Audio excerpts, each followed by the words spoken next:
Hello, everybody. What's up? Welcome back to the second week here of Season 2 of the GSL 2026. And what a special day of games we have for you guys today.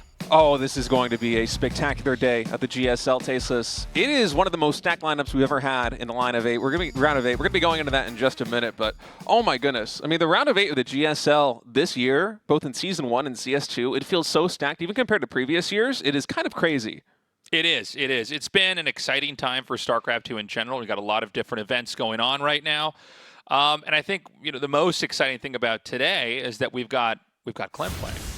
Which is very cool. Some foreign representation here at the GSL as we take a look at the schedule. Of course, today and tomorrow going to be the round of 8, Group A and Group B. And then moving forward, the offline finals. If you want to show up and watch live, all the information to pick up the tickets is on your screen right there. That's going to be happening on the 7th of June. And make sure when those tickets go on sale, if you want to pick them up, you grab them immediately. Yes. It looks like that's going to be on June 1st at 5 p.m. KST. 6-7, guys. I'm not joking when I say these tickets, they often sell out within just 2 or 3 minutes. Yeah. So if you're in Korea, if you're on vacation, if you want to go to the finals, make sure that you are locked in trying to get those tickets because it will be a bummer if you don't make it. It's 15,001. That's about $10 US. And, we were so excited to see you guys down there. It was really nice to cast the offline finals just a little bit over, 10 days ago and see a lot of you guys down there. But as State said, that does fill up. You do want to get your ticket early. We do have people every time that come out here and can't quite get in. By the way, guys, we need your support. We have many different ways you can support the GSL. You can get a Code A Basic or a Code S Plus. That's on the SOOP website and or app. Also, if you're watching the English broadcast right now, you're probably very familiar with Patreon. That's popular with a lot of English speakers. There's also patreon.com/GSL. And if we are able to continue to fundraise, we have different goals we are trying to hit. You also get different perks, by the way, as you can see here on screen, depending on what philanthropy you're willing to give. If we do get past $10,000, there will be a Season 3 kickoff. $15K a month here will get us an extended GSL here, prize pool increase and everything else like that. And I know we've made some progress here, especially since we started or finished Season 1 and are now in Season 2 here. So we'll see if we get to that $10,000 number. Yeah, I wonder where we're at exactly. I know that we're getting closer and closer every day as the broadcast went on from Season 1 through Season 2, but it would be awesome to come back for a GSL Season 3 this year. Yeah, that would be cool. We'll see if we get there. So right now we're at $7,783. So we're like a little bit. That's pretty close. Oh, yeah, I mean, just a little bit more than $2,000 away from that Season 3. We already have 1, 2, 3, 4, 5, 6, 7 squares filled up in the bar. I guess we're almost to 8 squares, guys. There's only 3 squares left, right? Only 3 squares left to fill. So we'll see if we get there, guys. Consider signing up if you haven't already. I don't know. It's good to be back. It's weird already having Season 2 right after Season 1. Normally we have a little bit of downtime, but yeah, it's been a crazy month and a half of StarCraft. Even if you watch ASL, I mean, you pack that in there. I mean, yeah, for you, it's been absolutely insane with the GSL Season 1 and Season 2, with RSL going on, with the ASL going on. There is so much action if you are a StarCraft fan. As we take a look at the matchups today and tomorrow, today is going to be spectacular. We have herO, Classic, Cure, and Clem. And Clem, I'm certain, will be playing Protoss versus Cure. So it's going to be a real deep dive into the PvT matchup. Right. It's likely we're only going to see PvT and PvP today. I think that Clem is still probably going to be playing Terran versus Protoss, so we'll get him versus herO and versus Classic with his main race. But, oh my goodness, what a day of GSL this is going to be. Yeah, this is going to be a fun one. We do allow for race switching. This was not always the case in GSL. They changed this, I want to say, like 7 or 8 years ago. I believe it was originally for Raynor, if I'm not mistaken. I think it was for Raynor, and then Maru did some race changing. Yeah. And then, Clem, he's been doing a race changing a lot, actually, in RSL. But, yeah, I mean, we'll probably see a lot of PvTs here today. And a lot of PvPs, of course. Probably no TVTs if Clem does go with the race switch. And yeah, he will. I mean, yeah. I can't remember the last time I've seen Clem play a TVT willingly in a tournament. I mean, it's been years. It's just you got to think of him as a PvT player and a TVP and a TVZ player. That's just the way it is. Yeah. Yeah, no, he goes with the matchup that makes sense to him. You got to think this guy probably knows the TVP matchup on both ends better than maybe anybody in the whole world. But first, we're going to start this off with a PvP here with herO versus Classic. Yeah, this is going to be a really fun one. herO, the reigning GSL champion, coming back in the round of 8 and looking so good on his way here. Just an outstanding performance for him, and the qualifiers directly seeded him into the round of 8. That's why we didn't get any shots of herO in the round of 12. But this guy has just been absolutely killing in every tournament that he's played in recently. I'm excited for this PvP between these two. Yeah, this is going to be a good one. I might give herO the slight edge, but I don't know. Maybe that's just, you know, the games I cast with him. I've always been super impressed by his PvP. Classic's very good, though. He's a very formidable opponent. This should be maybe one of our closest round of 8 matches that we have. I'm expecting basically all the matches that we have today to be pretty close, honestly. The thing is, I'm not sure today is going to be an especially long day because PvP by its very nature is just one of the shortest matchups we've had in StarCraft 2. It's always been that way. But also TVP, it seems like it's quite explosive. The only way I could see TVP really dragging out is if Kure decides he wants to play for that more exhaust-based style. Right. Which we have seen him capable of doing. But it feels like today is going to be just a flash in the pan, but a brilliant flash with the players that we've got already. Yeah, this is going to be a fun one here. Classic, by the way, having a pretty incredible run last year. We are in, I think we've actually had 2 patches since he was basically unstoppable.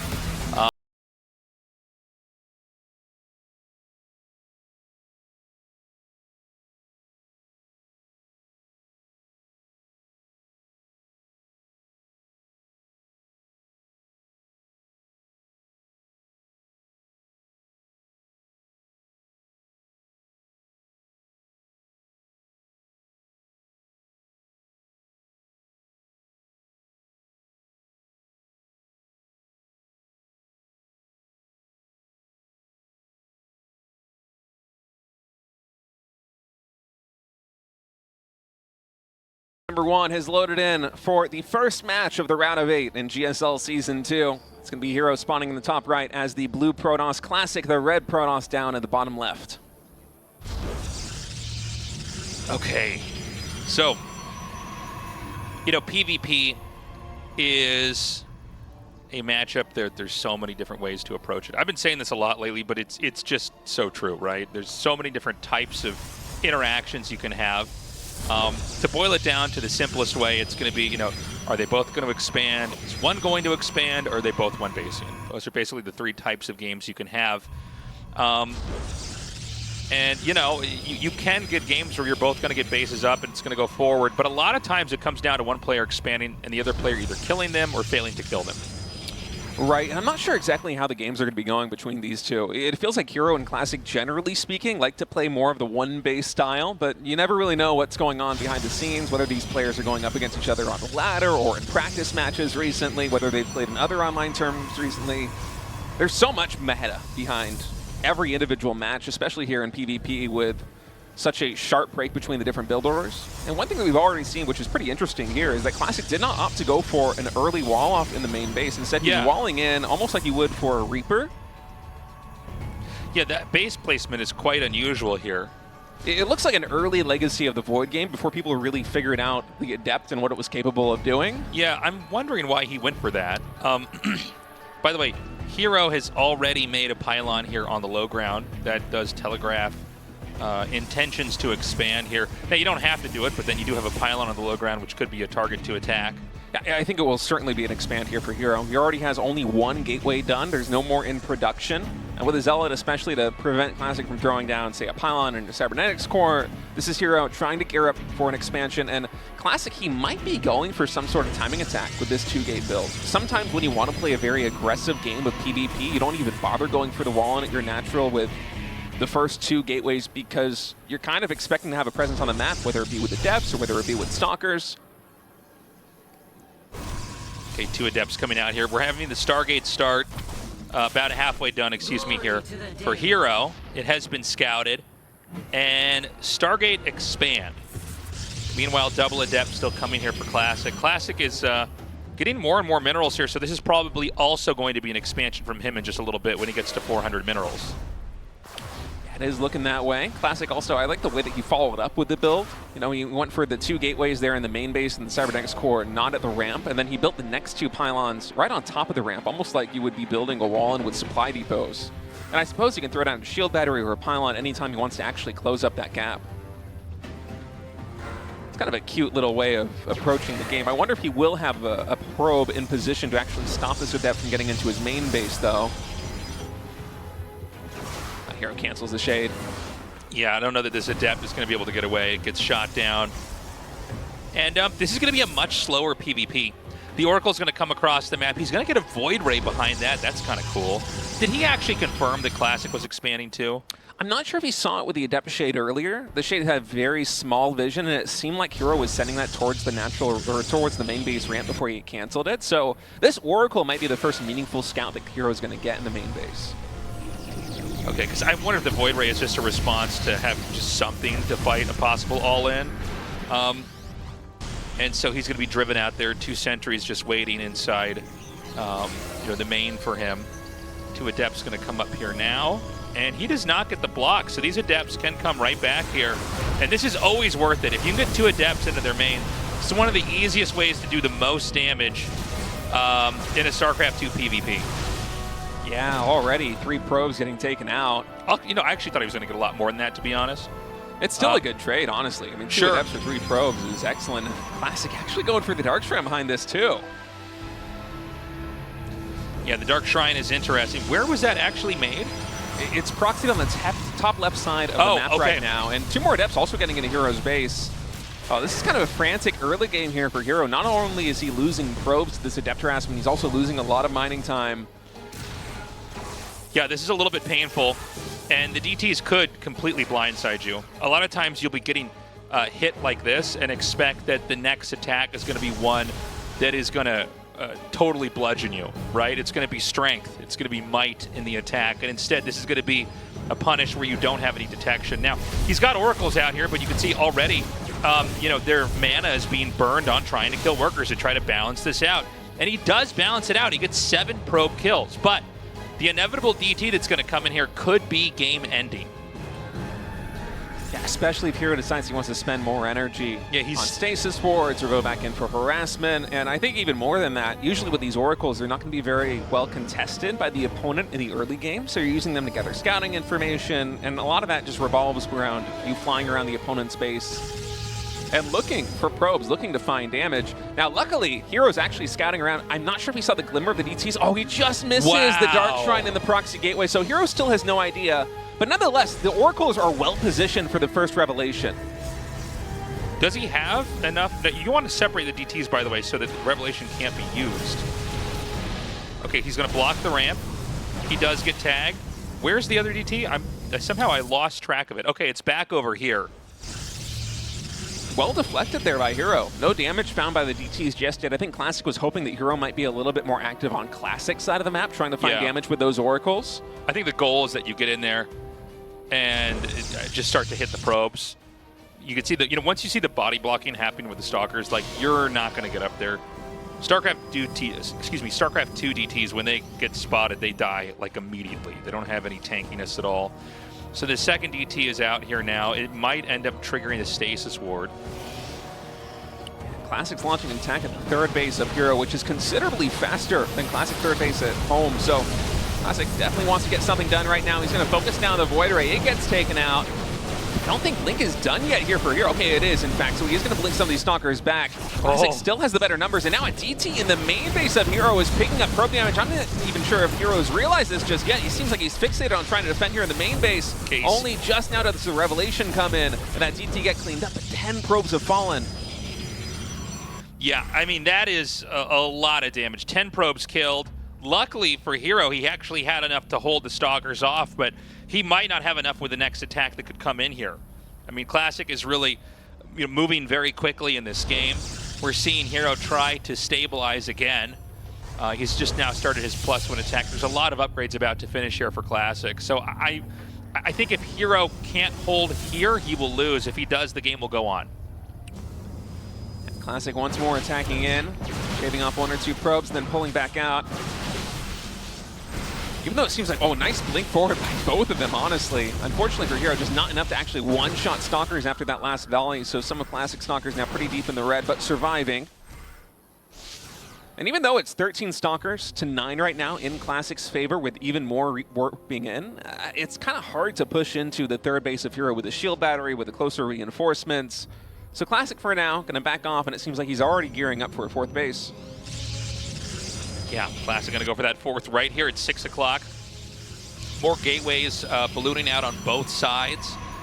And we're kind of getting into late game PvP here.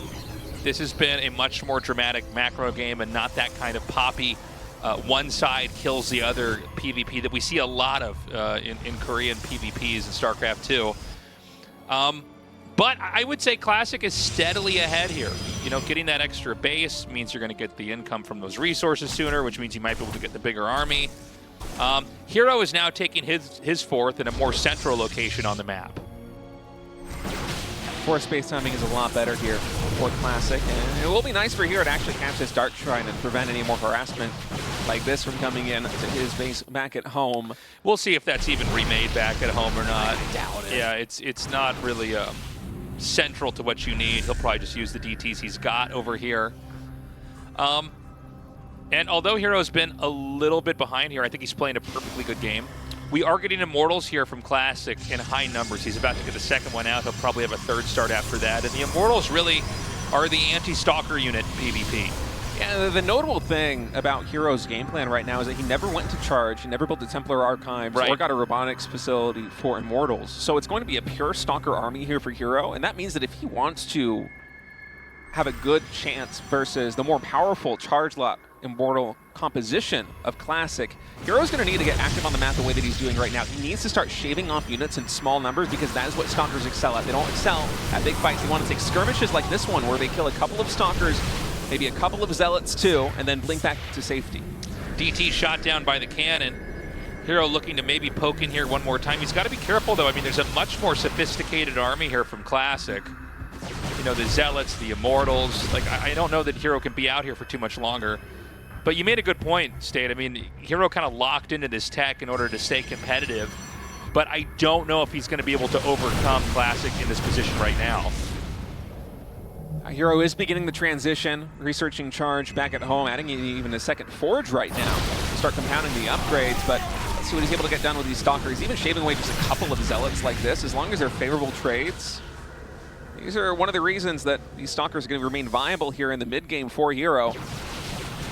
Moves forward once again. Classic with a little bit less range damage. Finds it hard to go for the engagement with so many Zealots caught in stasis. Yeah, these Zealots, they're not going to be frozen for much longer. He'll probably have to push in as these finish, and he's going to do exactly that. herO trying as hard as he can. The problem is this area, it's a little bottleneck-ish, right? It's kind of hard to actually get in there and get the surface area where it's not bad for all, you know, of those Stalkers. They're not all stuck in the back like this. It does feel like herO is accomplishing what he wants to with this trade, though. You know, he's losing a couple of Stalkers here and there to the superior firepower of the Immortals, but by and large, it's herO picking off units. Even right there, it gets an Immortal. He's been able to shave off a ton of Zealots as well. And eventually, herO's going to be transitioning into more charge lots. He will be adding in probably a Templar Archives or a Dark Shrine, 4 Archons behind it. For now, though, he's content to just keep warping in Stalkers. It is now 36 Stalkers here for herO. You can see he's making cannons back at home because he knows the only way that he's going to get in a bad position now is if Zealots come in and try to hit his other bases. So he's going to have stuff there. Speaking of which, Zealots are going to come in here from behind. Oh, kind of a weird engagement. And Classic's going to blink on top of this. So many Stalkers taking damage. Classic continuing to advance. It's going to be kind of a funny position where those cannons that were intended to hold off harassing Zealots are now going to be part of holding off the actual push from Classic. And Classic still only on 4 bases. The 5th expansion here for herO is going to be finishing up in just a second. And it's right in front of Classic's 4th base. This is a very awkward position for Classic. It feels like he has to commit to an attack right now, but it's a hard position to attack into. It's similar to herO's attacks there at the 4th base. There's just this choke point in front and then 3 photon cannons with shield batteries behind them. Classic gonna blink forward, trying to shave off a couple of Stalkers. Both sides losing a little bit. It's still, by the way, pure Stalkers for herO. I think charge is done now, but he hasn't warped in any charge lots. He's going to relocate up here to the side, and we're seeing herO scramble to try to get over here with his own Stalkers. Again, another kind of awkward position here, especially for herO. I mean, it's kind of can't really take full advantage of this giant arc that's around this position right now. Enough Stalkers that he can walk forward and snipe an Immortal with just one shot, though. And honestly, the upgrade's really starting to pay off here for herO. It's +3 ground weapons and +1 armor versus just the +2 ground weapons here for Classic. And in a mirrored composition like this one, with what, one Immortal and a couple of Zealots being the defining factor in terms of difference, I kind of like herO's position. Even though the angle of attack isn't the best for him, Classic does have the better concave. Players continuing to trade out. It's hard to determine who's actually getting the better end of all of this, but herO's got the healthier Stalker count, and that's the defining factor I'm looking at right now. Yeah, I mean, the Stalkers are so strong here for herO. The problem is that it seems like the numbers are getting a little bit smaller. You're seeing that a lot of the Stalkers in the back just can't shoot. And, you know, this arc, it's really healthy here for Classic.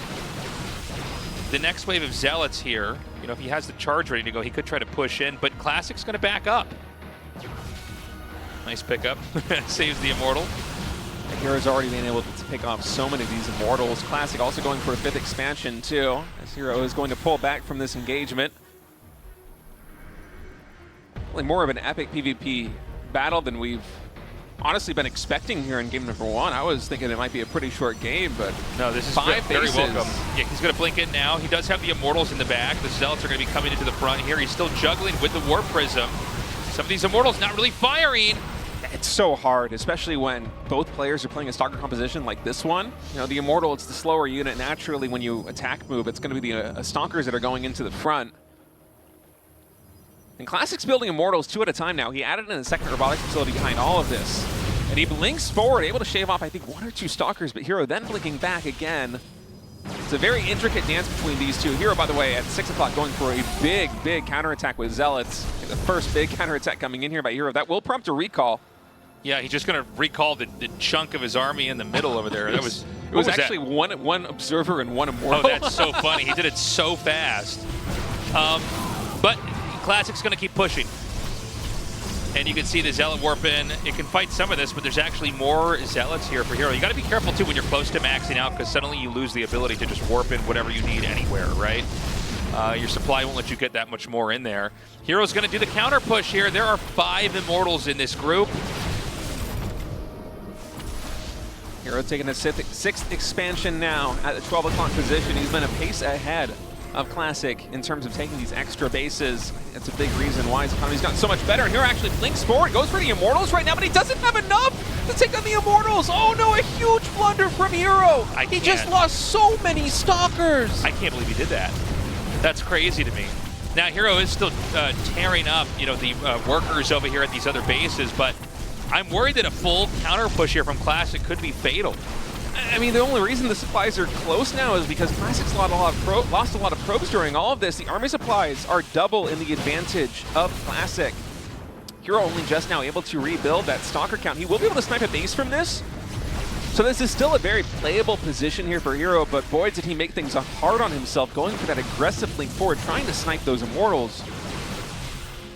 So this is going to be the moment of truth here. Can herO hold off this push? herO has really damaged the economy. The problem is that this is like a train with no brakes headed right towards herO's base, and if herO can't fight the army, he might end up losing everything regardless. There's not a lot of static defense here at the 12 o'clock expansion. One Stasis 4 going to be here. It'll only catch 1 Zealot as Classic's moving in for the kill. Finally, Classic with superior numbers able to blink forward.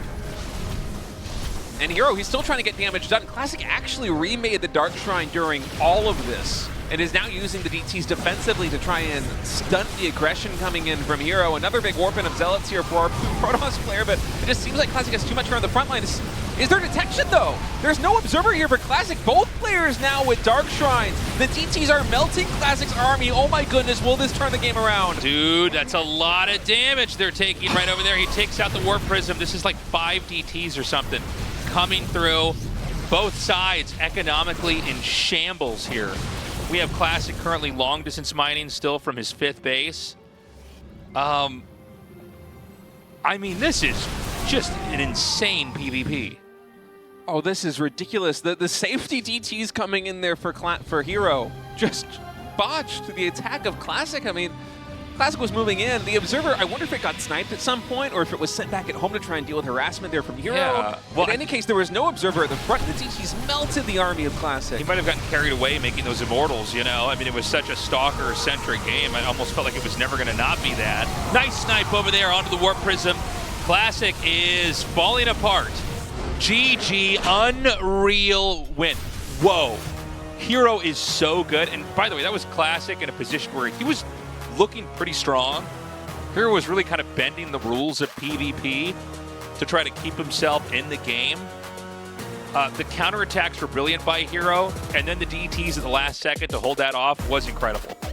I mean, the DTs really saved the day there for herO. Again, I think that herO was in a very winning position before he decided he wanted to blink in on top of those Immortals in the front line.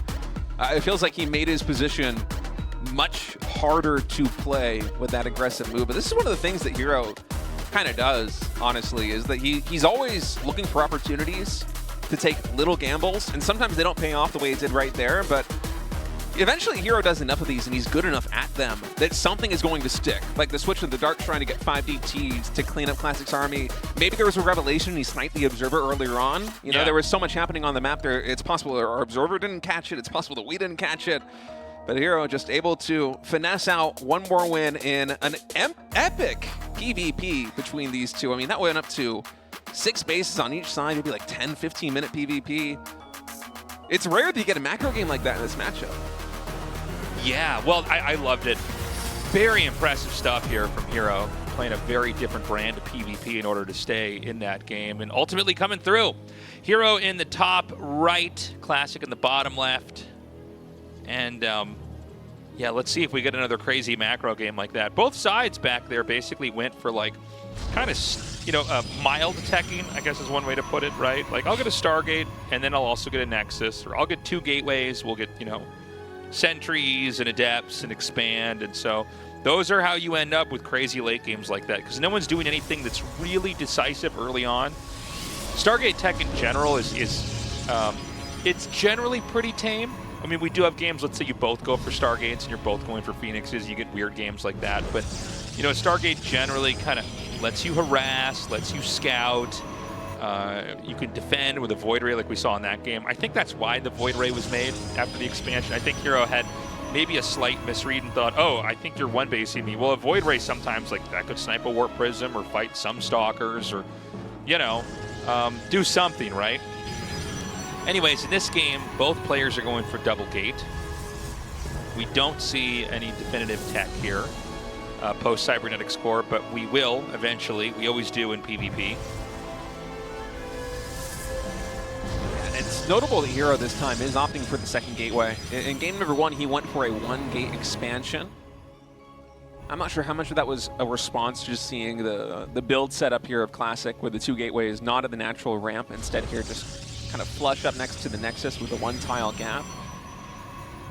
But this will be a very different game here moving forward. It is 2-gate on both sides. That means that the aggressive potential is much higher for either of them. And we'll see if that's going to transpose into something a little bit more 1-basey between these two. Okay, double Stalker on both sides. When things look this identical in the build orders, they tend to mean that you're going to end up with both players getting expansions. It's just an inevitability.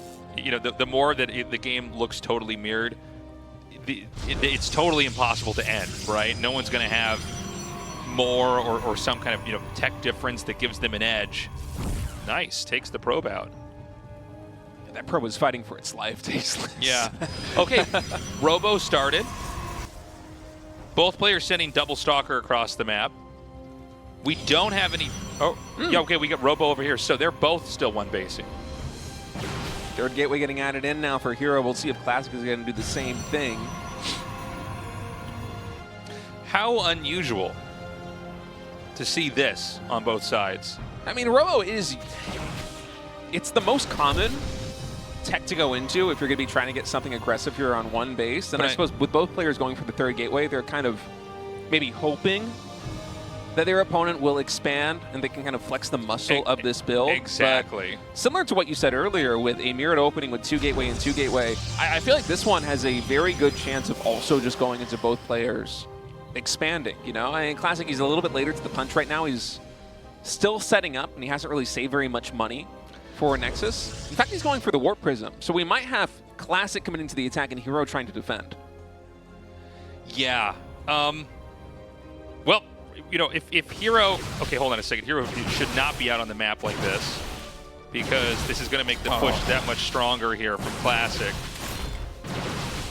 And this makes me a little bit worried. The Warp Prism's going to be out. Now, the Immortal started back at home. You're going to come through here. You're going to see exactly what kind of game this is going to be. The question is there a battery back there? Does he have enough to defend? The Immortal, by the way, not even close to the ramp. The Robo, I mean, is not close to the ramp, so it's like not going to be that easy to fight this. And Immortal will beat Stalkers, although with a Warp Prism, you can juggle it pretty nicely. Classic's actually going to come forward, possibly to harass. Never mind, he's going to do a full-on push. I thought with just the 4 Stalkers, like maybe he wants to go in the main. I guess it doesn't really make sense as I say it out loud. Much better to try to push here. There is 1 sentry on each side. Guardian Shield available here for herO. It's probably what he wants to go for. There he goes. herO pushing forward right now. That Immortal actually blocked by the warp, the force field. It cannot go back. God. But herO, you know, stutter stepping forward like this, he's able to pick off pretty much everything. The force field was good there, trapping the Immortal, but herO just out microing Classic. I mean, everything for Classic pretty much evaporated with that engagement. Yeah, and now the second Immortal is going to come out here, and I think the numbers are too low. He's going to switch it up and go into the main for harass. And Classic's already just decided that this is not going to work, but he knows it's too late for him to try and transition into an expansion. So he's throwing down a Robo Bay. We might get something like a Speed Prism or a Disruptor behind this coming in from Classic, which is kind of like, it's just what you go for when the build doesn't go as well, but the Warp Prism with 3 Stalkers also gets sniped. So that's going to be it, I guess, here for the first series. We are not getting a run back of epic macro PvP. We get one of the fastest matches you could possibly get in this matchup instead. herO with a 2-0 win, going to move on into the winner's match. And I really wish we had like an instant replayer feature or something where we could jump back into that engagement between herO and Classic, because at the start of the fight, with Classic pushing in, he was the one with the Warp Prism. I was expecting him to way out trade herO. Yeah. And then you blink, and Classic's army is gone, and herO still has pretty much everything. Yeah. There was something that I missed. I just wasn't expecting to catch. I wonder how many Stalkers you really need to have to where you can just focus down the Immortal. Because he did get to focus it down, but like when the Immortal was killed, it's like, oh, you don't have enough. Yeah, the Immortal is such a crucial part of the defense, but you would think with the Warp Prism, the survivability for Classic should be through the roof. I mean, the Warp Prism is like the ace. It's the most crucial part of that army. It's everything. I mean, if you lose the Warp Prism, you lose the game, which is why when he lost it finally back there, he had to tap out. Guys, we're going to go to a short break, but coming up next, Clem versus Cure.